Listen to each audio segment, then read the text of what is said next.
guys, and welcome back to my channel. I'm so excited to have you here today. This has been such an amazing week and I'm so happy to be here with you again. Thank you so much for joining. If you're new here, welcome. My name is Danny and I am living with a chronic condition that is called hydrocephalus, and I am sharing videos on my YouTube channel about how to make life more manageable if you're living with a chronic condition, and specifically how I am dealing with my hydrocephalus. At present, I am going through an IVF cycle and I am sharing my IVF experience with hydrocephalus. So from my last video, you know that I was scheduled for egg retrieval on this Monday. So this Monday, the 15th of November, was my egg retrieval and I'm so excited. I had a really good experience basically. I wasn't really feeling rough, or I wasn't really feeling anything, any adverse effects from the anesthesia. It was a very straightforward procedure. Basically, we woke up really early. We were up by 5:30, 6 in the morning. Good morning, guys. So today is a very exciting day. Today is egg retrieval day. I'm so excited and a little bit worried, though hopeful. And I am going to head to the hospital right now. Thank you so much for staying for the long run on this journey. And I'll keep you guys updated later. Bye. We went to the hospital. I wasn't supposed to be eating or drinking anything from midnight the night before. And then we went to the hospital and we waited for a while in the waiting room for the nurse to come and call me. And when the nurse called my name, I was taken to a room where I had to change in hospital gown and hospital cap. And then from that room, they took me to a toilet to empty my bladder, because your bladder needs to be completely empty by the time of the procedure.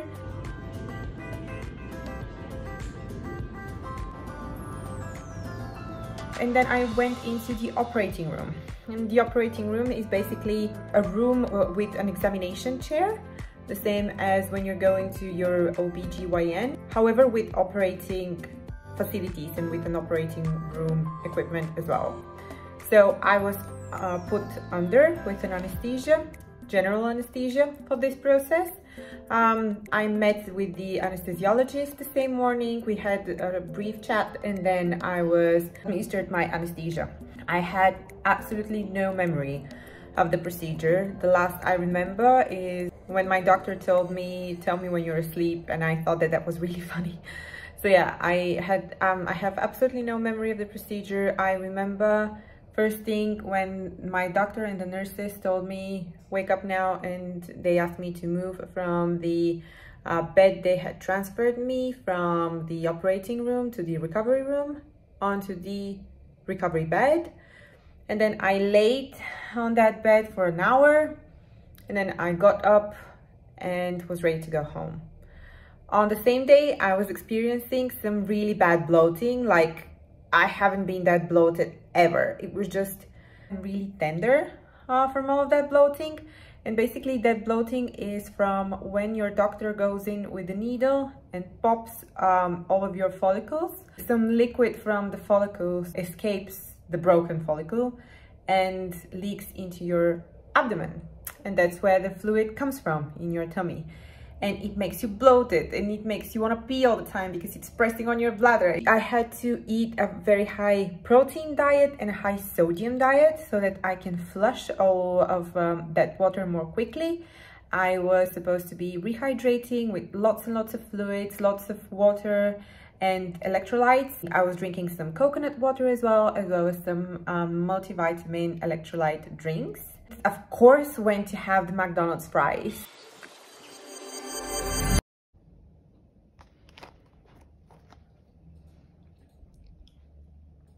Got the McDonald's fries for lunch. The McDonald's fries is not something that you have to do when you're doing IVF, but this is just one of those weird superstitions that everyone is basically doing on egg retrieval day. And that's because to avoid OHS, or ovarian hyperstimulation syndrome, one of the things you can do is drink lots of fluids and eat salty food so that you can expel the fluid as soon as possible and as quickly as possible. So basically the McDonald's fries are a good alternative because they're really salty And it's just as a statement for all women and all people going through IVF to go to a McDonald's drive-in after the egg retrieval procedure and get the McDonald's fries, and then go home and of course take a photo of the McDonald's fries. And yeah, because it's a statement, it is a statement piece, okay? The McDonald's fries are a statement piece of IVF. And then I went to bed and stayed in bed all day on Monday. I spent in bed. It was so nice. It was just a nice little rest. I took a couple of naps. I watched a ton of YouTube videos. I read my book. I was just being so relaxed and, you know, so enjoying this moment of calmness and of, you know, not having to stress out and not having to inject anything in me for once in a while. So I'm back to bed. I really shouldn't be bedridden or something. I shouldn't be, you know, staying in bed. I should take it slow today though. And that's mainly because of the anesthesia. So I'm back to bed with my iPad. I'm going to take it slow today. I should be drinking lots and lots of liquids, and I should be eating salty snacks. So for the hospital, I took these really cute socks with hearts, and that's on purpose, of course.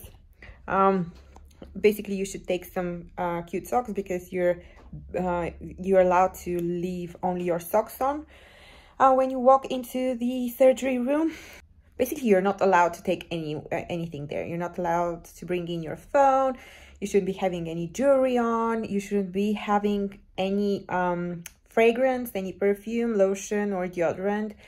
When you're walking in, you shouldn't be having any type of makeup or anything like that. And that is because that can be harmful for the eggs. I got some oxygen through my nose, and then I got some intravenous anesthesia. The doctor was really nice. I know him from before. He's the same doctor that did my HSG, and he has a really nice sense of humor. And he was like, he told me, Danny, when you fall asleep, do tell us. And I was like, okay, so I'll tell you. And then just 3 seconds later, I was out. I woke up in a recovery room. I had to stay in for an hour and a half to be monitored after the anesthesia. The nurses gave me some coffee and water so that I can start hydrating and my blood pressure can, you know, start going back to normal. After an hour and a half, I was allowed to get up and go to the restroom. And then the doctor took my blood pressure, and they came in to tell me how many eggs I got. And that was really exciting because I was very much thinking that there would be around that number, and I'm just so happy. I'm really happy with the number we got. And then they told me that if I feel fine, I am good to go. And then they told me to take it relaxed today. So then we went to McDonald's to get the McDonald's fries for lunch. And now I'll be just chilling today and, you know, watching some movies and reading my book. And yeah, but that was really nice. And yeah, I was feeling really well. I did not have any pain at all. Like after going home from the hospital, I have not taken any pain medication. I am not sure. I know that my doctors did not give me any pain medication apart from the anesthesia. That doesn't really count, does it? So I haven't taken any pain meds. I was fine basically all day. I was just, you know, laying in bed and resting. And then on the next day, I was still really bloated, but I was not that uncomfortable anymore. And I was already moving around. I was, you know, already out of bed, and I was already back to work. So I took one day off of work, and then on the next day, I was already back to work. So I did not have any trouble at all. And then with every single day, the situation has only improved. Yesterday was a really good day as well. And today is like normal. Like today, I don't even feel that bloated anymore. And it's just, you know, me back to my normal self, back to my normal schedule. However, after the egg retrieval, I am not allowed to be exercising, to be working out, and to be having sex as well for a while. So now the most important bit, which is the numbers from the egg retrieval. This is the most exciting news, guys. Really, the most exciting news in the world.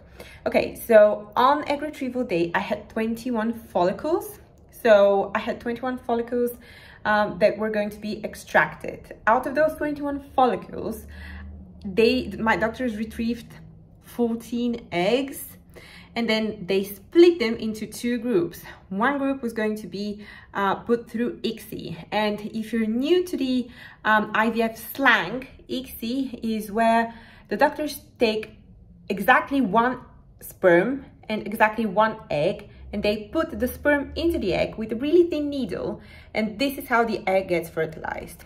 And then classic IVF, let's say, is when they put the eggs and the sperm together in a petri dish, and they let the sperm and egg fuse together naturally. They let the sperm travel to the egg and fertilize the egg naturally without putting the sperm directly into the egg. So that's the difference. So out of my 14 eggs, they split them into two groups of 7. 7 were going to be put through ICSI, and then 7 were going to be put through natural IVF. Basically, out of the group for the ICSI, out of 7 eggs, 5 were viable and 4 of them fertilized. Out of the group of the IVF, classic IVF eggs, all 7 were viable and all 7 were fertilized. So we are left with 11 fertilized eggs, which is so exciting. And as of today, which is day 3, so we've had already 2 updates from the lab.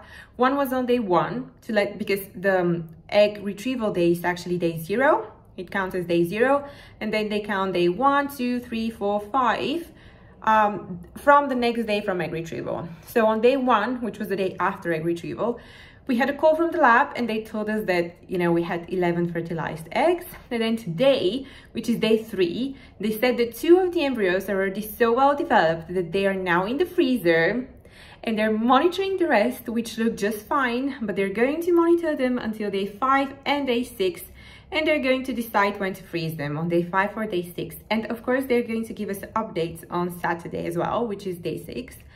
They're going to give us updates on the progress. But I am so relieved. So relieved, guys. And this is just so exciting. We already have 2 embryos in the freezer. So we already have 2 embryos ready for transfer. And that's just amazing. So basically, now I'm waiting for my period to come. And when my period comes, I'll go in from day 1 to 3 of my period. I'll go in my doctor's office again, and they will dispense the medication to prepare me for transfer. So I'll start taking estrogen and then progesterone so that they can prepare my uterine lining and make it nice and cozy and squishy and warm and welcoming for the embryo that we're going to be transferring. So I'm just so happy and so relieved and so very excited at the same time, because now I'm just so hopeful, and we know that we already have 2 viable embryos and 2 embryos that are good for transfer already in the freezer, and we know that the rest are also developing quite okay, but they're just going to be monitored until day 5 and day 6. So now the only thing that anticipating for once in my life, I am anticipating my period. So I'm waiting for it to come so that I can start medication and we can schedule the transfer. But this is just so exciting. I have been feeling so happy and so relieved ever since the day 1 update when they told us that we have 11 fertilized. Because before that, I was, you know, in that waiting game when I wasn't really sure. We weren't really sure how many will fertilize, if everything will be fine. And now with every day that we're receiving more and more good news, I'm just so happy. And because I am not on all of those hormones anymore, and I'm just kind of flushing them from my body, and I am eating healthy again, and you know, all of that, I'm feeling better with every single day. Like today, I can actually say that I'm feeling like a normal human being again, and not like a bloated, extra hormonal, I don't know, hurricane. So yeah, I am very much excited for this next chapter, which is going to be the transfer. We are looking into an early December transfer, and once that we have that scheduled, I will be just so excited to share this information, this update with you again. And yeah, thank you so much for joining today, and thank you so much for staying on this amazing journey with me. It's been such a learning process as well. I've learned so much about my own body and about the processes and about what's going on and about all the IVF process. And to be honest, I'm so happy that I'm doing this. First of all, before we started considering IVF, I was having some doubts, and I was of course having some back and forth conversation with my husband and with myself in my head about, you know, what am I doing? Is this going to work for us? How is it going to, what's going to happen? You know, all of that stuff. You know, are we ready to start doing IVF and stop trying naturally? But let me tell you that now I know from what's been communicated to me by my doctor that with my blocked tubes and with my basically non-functioning tubes, I had no other chance of getting pregnant apart from doing an IVF procedure, doing an IVF cycle. And I'm so happy that I'm doing this. And I am even kind of, I think I should have done this earlier. And I've heard so many people that are going through this say this basically at some point. They wish they had done it earlier. Let me prop you guys up here. It's been a challenge. It's been challenging from day one up until, you know, the egg retrieval procedure. That's a surgery. It is a surgery. I was put under. So that's anesthesia and medication and, you know, all that stuff. And a long but thin needle going through the walls of my vagina and popping all of those follicles and sucking in the eggs from them, you know, in order for them to be fertilized outside of my body. But it's been all worth it. And I am so much looking forward to more updates on my transfer and of course on the progress of the rest of the embryos that we're having now. And yeah, thank you very much for watching. I'll keep you guys updated on how we progress, and let me guys know what you think. And if you want to shoot another video, probably some more nutrition information on what I am eating during my IVF cycle, what I have been recommended to eat, what I have been recommended to avoid, of course, what I have been implementing in my diet that's not been so far a part of my diet, and of course what kind of supplements I am taking, because I do have, and I'm going to link it down in the description below, though I have a video that I filmed specifically about the supplements that I was taking while I was on my fertility journey. And now that I am on my IVF journey, that list of supplements has changed a little. And of course I can give an update video to that. But yeah, let me know what you think and what videos you'd like to see, and if you'd like to see something more specific, please let me know in the comment section below. If you like this video, please give it a thumbs up. This way I'll know that you enjoyed it, and I will try and make more content like this. Please subscribe if you haven't already, and I'll see you guys next time. Thank you very much, guys. Bye.